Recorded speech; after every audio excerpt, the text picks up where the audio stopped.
بسم اللہ الرحمن الرحیم۔ محترم سید کمال یوسف صاحب آج وہ بتائیں گے جب خانہ کعبہ پر کسی نے قبضہ کر لیا تھا اور امام مہدی ہونے کا دعویٰ کیا تھا، وہ واقعہ جو ہے اس کا وہ ذکر کریں گے۔ تو مطلب شروع کر دیں آپ۔ السلام علیکم ورحمۃ اللہ وبرکاتہ۔ بسم اللہ الرحمن الرحیم۔ اصل یہ ہے کہ ہمارے سونا حسن صاحب الحاج اس وقت وہاں مکے میں موجود تھے جب 1 محرم 1400 نئی جو صدی شروع ہوئی، یا 20 نومبر سن 1989 کا دن تھا۔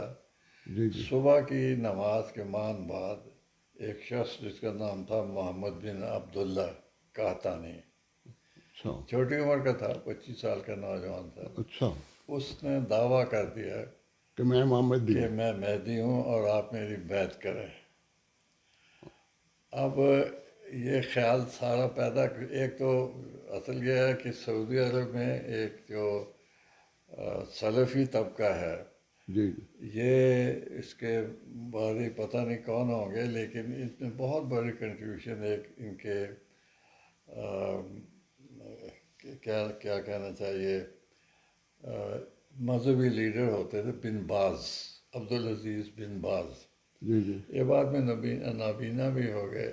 یہ بڑے سخت تھے، یہاں تک کہ تمباکو بھی حرام تھا شراب کی طرح، اچھا قتل ہو جاتا۔ اور پھر ان کو یہ تھا جی کہ یہ جو شیعہ ہیں ان کو قتل کر دیا جائے، ان کو حج کی اجازت نہیں ہونی چاہیے، ساری ایمبیسیز بند کر دینی چاہیے، یہ سارے فارنر ہیں، یہ کفار ہیں، کوئی تعلق نہیں ہونا چاہیے، ٹیلی ویژن، اخبار، فلانی چیز، ہر چیز کی شدید خلاف تھے۔ اچھا، یہ ان کی پھر بن باز کی بہت بڑی فالوئنگ تھی۔ پھر اس کو بعد میں اس شدت کی وجہ سے یہ قید بھی ہو گیا۔ اچھا لیکن پھر رائل فیملی نے کہا کہ دیکھو، تمہیں اپنی تعلیم کو رواج کرنے کے لیے طاقت چاہیے۔ اب یہ طاقت کا جو مفہوم ہے نا، خلیفہ ہو یا نبی ہو ہی نہیں سکتا اس کو وہ طاقت نہ کرو، تو ہم تمہاری مدد کریں گے، تو ہمارے خلاف ہی باتیں کرتے ہو۔ جی جی تو پھر ان کی کمپرومائز ہو گیا۔ اچھا لیکن ایک بہت بڑا طبقہ جو تھا، جو اس حصے میں تعلق رکھتا تھا جہاں بہت ہی زیادہ غربت ہے، جی انہوں نے اپنی پوری زندگی میں اخبار بھی نہیں دیکھا ہوتا، کہ نہیں یہ اجازت نہیں ہے اس کی، اچھا یہ پرنٹنگ فلانی ہر چیز کے خلاف ہوتا ہے۔ آج شروع میں ساری کے خلاف تو تھا۔ وہ ایک ان کو ماحول مل گیا۔ جی جی دوسرا، پاکستان میں بھی چاند چڑھ گیا ہوا تھا، وہاں جی وہ آ گیا، وہ ڈکٹیٹر صاحب تشریف لے آئے ضیاء کہ میں الحق امیر المومن ہوں۔ ضیاء الحق کی بات کر ضیاء الحق کی بات کر ضیاء رہے ہیں؟ الحق ہے۔ اچھا ادھر ایران میں بھی انقلاب آ گیا، وہاں خمینی صاحب تشریف لے آئے۔ مطلب اس وقت اچھا اتنی ڈسٹربنس تھی۔ ہاں اب اس خاندان کا، یہ جو محمد بن عبداللہ تھے، ان کا وجہ کیا ہوئی کہ انہوں نے یہ دعویٰ کیا؟ جی جی اس کی وجہ یہ تھی کہ ان کی روایات یہ تھی کہ 14ویں صدی میں مہدی نے آنا ہے، جی جی اور اس کا باپ کا نام اور اس کا نام ایک ہوگا۔ اب اس کا نام محمد تھا، اس کے والد کا نام عبداللہ تھا۔ اب یہ دونوں چیزیں اکٹھی ہو گئی، 14ویں صدی بھی شروع ہو گئی، یہ ہونے والی تھی۔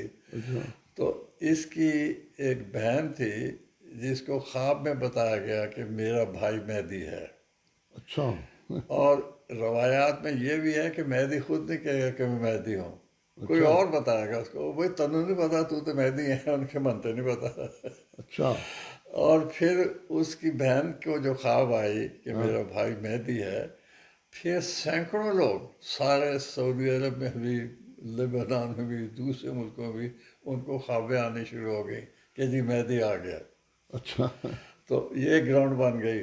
ہاں اب یہ اس کا جو بہنوئی تھا، محمد اس کا نام تھا، جی جی یہ بھی بڑا غالی تھا کہ اچھا جی سگریٹ حرام، فلانی چیز حرام، کوئی ایمبیسڈر نہیں ہونا چاہیے، کوئی گورا ہونا نہیں چاہیے ہمارے ملک میں، جی یہ جی سارے کافر ہیں، یہ ہیں دجال ہیں، فلانا۔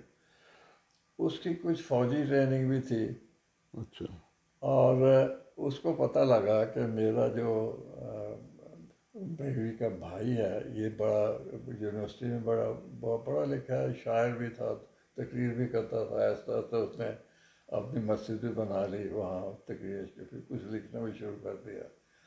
تو اس کی وجہ سے ایک اس کی جو ظاہری شکل تھی وہ کہتے تھے کہ وہ انتہائی خوبصورت ہے، بہت فصیح و بلیغ ہے، اس کے پتہ نہیں چہرے پہ کوئی ایک داغ ہے، اس کے پیشانی اتنی خوبصورت ہے. وہ جتنے بھی انہوں نے روایات پڑھی ہوئی تھی نا وہ اس میں اس شخص کو نظر آیا. پھر نام محمد تھا، ہاں. پھر والد کا نام عبداللہ تھا. تو انہوں نے اس کو تیار کر لیا کہ بھئی تو واقعی ہے اس زمانے کا مہدی ہے. تو وہ مان گیا آخر میں.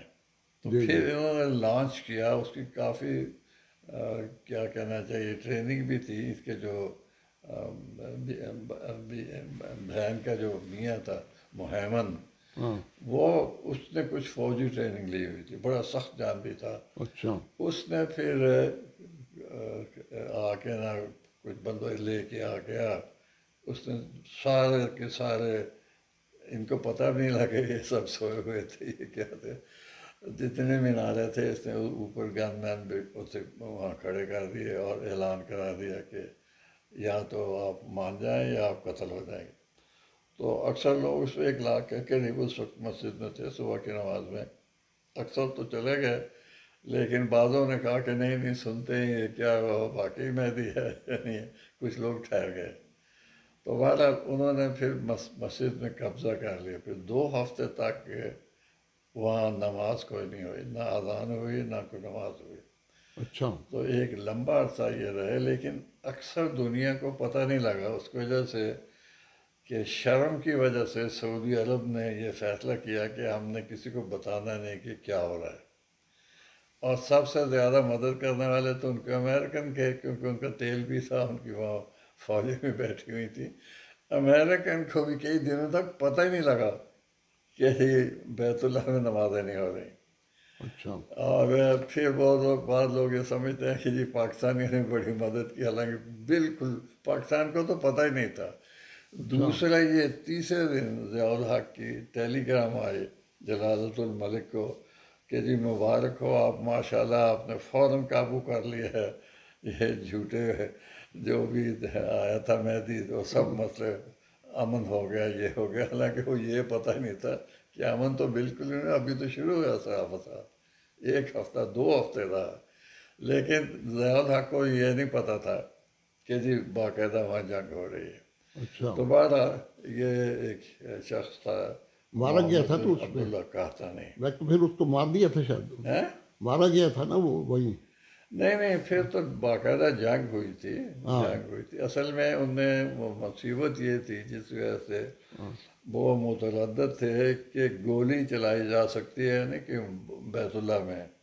ہاں. ان کا خیال تھا کہ حدیث میں یہ جو ذکر ہے کہ وہاں خون خرابت نہیں ہو سکتا، منع ہے. ہاں.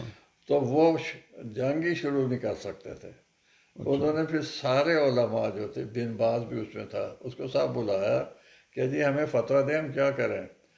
اور انہوں نے فتویٰ بھی اسی وقت نے دیا نا کہ 1 منٹ کی بات تھی. 2 دن لگائے انہوں نے. پھر اچھا. انہوں نے کہا کہ نہیں ٹھیک ہے، یہ چونکہ بغاوت ہو چکی ہے تو یہاں گولی چل سکتی ہے بیت اللہ میں. تو پھر انہوں نے ہمت کی گولی چلانے کی. اچھا جی. ہاں جی، یہ بات تھی ان کی. تو اس قسم کی ٹھیک ہے. اچھا جی. چلو جی، یہی میں نے. یہ بڑا اہم واقعہ ہے، محترم اقبال صاحب نے سنایا ہے. ٹھیک ہے. جب مکہ خانہ کعبہ پر قبضہ کر کے ایک شخص نے امام مہدی ہونے کا دعویٰ کیا تھا، تو محترم اقبال صاحب وہ واقعہ سنا رہے تھے. تو آج محترم اقبال صاحب 2 انٹرویو ہو گئے ہیں چھوٹے چھوٹے، تو دوستوں کو پیش کریں گے. خاک سر یہ جو انٹرویو ہے اپنے چینل ندائے مومن پہ ڈال رہا ہے. مجھے امید ہے کہ دوست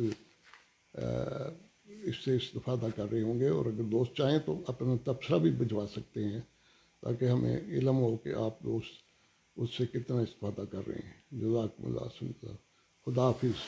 ٹھیک ہے.